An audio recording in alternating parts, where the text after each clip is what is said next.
భారత చైతన్య యువజన పార్టీ వ్యవస్థాపక అధ్యక్షుడు బోడే రామచంద్ర యాదవ్ ఈ నెల 11 నుంచి చేయనున్న ఆమరణ దీక్షకు ప్రతి ఒక్కరూ మద్దతు ఇవ్వాలని ఆ పార్టీ విజయనగరం జిల్లా కన్వీనర్ మరిచెర్ల కృష్ణమూర్తి నాయుడు పిలుపునిచ్చారు. స్థానిక కనపాక యూత్ హాస్టల్లో శుక్రవారం ఉదయం నిర్వహించిన విలేకరుల సమావేశంలో ఆయన మాట్లాడుతూ, బీసీలు ఈ రాష్ట్ర జనాభాలో సగం ఉన్నప్పటికీ ఆర్థిక అభివృద్ధిలో తరతరాలుగా వెనుకబడి ఉన్నారని ఆవేదన వ్యక్తం చేశారు. బీసీలలో కేవలం ఒక వర్గం వారు మాత్రమే రాజకీయ పదవులను అలంకరిస్తూ ఉండడం వల్ల మిగతా అన్ని కులాల వారు నానాటికి కుంగిపోతున్నారని తీవ్ర అసంతృప్తి వ్యక్తం చేశారు. బీసీల హక్కుల పరిరక్షణకై ఏప్రిల్ 11 నుంచి బోడే రామచంద్ర యాదవ్ నిర్వహించనున్న ఆమరణ దీక్షకు ప్రతి ఒక్కరూ అండగా నిలవాలని విజ్ఞప్తి చేశారు. పార్టీ కేంద్ర కార్యాలయాన్ని దీక్ష శిబిరంగా మార్చి పూలే మండల్ భవన్ వేదికగా బీసీ ధర్మ దీక్ష పేరుతో ఆమరణ నిరాహార దీక్షకు దిగుతున్నారని వివరించారు. బీసీలపై జరుగుతున్న దాడుల నుంచి, సామాజిక వివక్ష నుంచి వారిని కాపాడేందుకు బీసీ రక్షణ చట్టం చేయాలని, అమరావతిలో బీసీ భవనాలకు, వారి పిల్లల చదువులకు 1000 ఎకరాల భూమి కేటాయించాలని,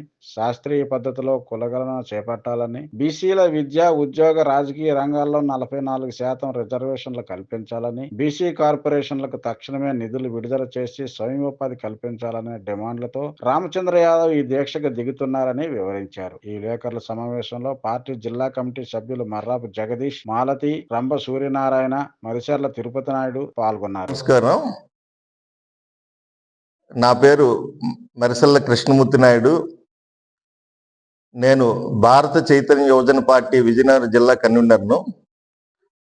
ఈరోజు మా ప్రతినిధులతో కలిసి ఏదైతే భారత యువజన చైతన్య పార్టీ జాతీయ అధ్యక్షులు ఈ నెల 11న బీసీల హక్కుల కోసం ఆమరణ నిరాహార దీక్షకి కూర్చోవడానికి ఆయన ఆల్రెడీ ప్రకటించడం జరిగింది.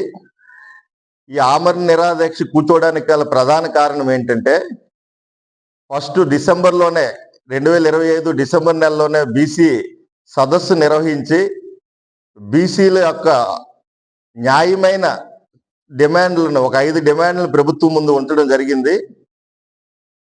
ఆ 5 డిమాండ్లు ప్రధానమైనది బీసీలకి రక్షణ చట్టం కావాలని, బీసీలకు రాజధానిలో 1000 ఎకరాలు కేటాయించాలని, బీసీ కులగణన చేపట్టాలని, బీసీలకు ఉద్యోగాల్లో అదే స్థానిక సంస్థల్లోని చట్టసభల్లోని 44% రిజర్వేషన్ కల్పించాలని, మరియు బీసీ కార్పొరేషన్లకి నిధులు కేటాయించాలని చెప్పి ఈ 5 డిమాండ్లని ఆ రోజు ప్రభుత్వానికి తెలియజేయడం జరిగింది. ప్రభుత్వం నుంచి స్పందన రాని కారణంగా ఈ సంవత్సరం ఫిబ్రవరి 22న బీసీ సింహగర్జన అని చెప్పి లక్షలాది మంది ప్రజలతో అమరావతిలో ఒక కార్యక్రమాన్ని చేపట్టారు.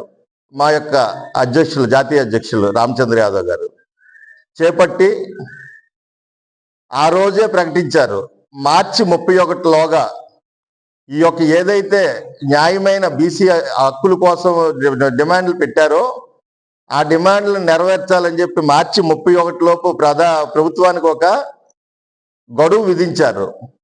ఒకవేళ మార్చి 31 లేక ప్రభుత్వం ఏమైనా స్పందించిన పక్షంలో నేను ఆ రోజే చెప్పారు, ఏప్రిల్ ఏదైతే పూలే జయంతి ఉందో ఏప్రిల్ 11, ఆ రోజు నేను ఆమరణ నిరాహార దీక్ష కూర్చుని ఏదో ఒట్టి మాటల్లా కాకుండా ఖచ్చితంగా బీసీలకి న్యాయం జరిగే వరకు నేను ఆ యొక్క అంశాలను పట్టుకొని ప్రభుత్వం దృష్టికి తీసుకెళ్ళడం జరుగుతుందని చెప్పి ఆ రోజు పిలుపునివ్వడం జరిగింది.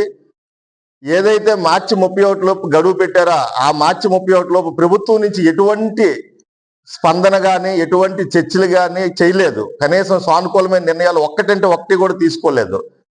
ఆ సందర్భంలో గత్యంతరం లేక శాంతియుతంగా పూలే మండల్ భవన్లో అమరావతిలో ఈరోజు ఈ నెల 11న పూలే జయంతి రోజే బీసీల హక్కుల కోసం, న్యాయమైన హక్కుల కోసం ఒక నిరాహార దీక్ష, ఆమరణ నిరాహార దీక్ష, ప్రాణత్యాగానికి సిద్ధపడుతూ ఒక కార్యక్రమాన్ని తీసుకోవడం జరిగింది.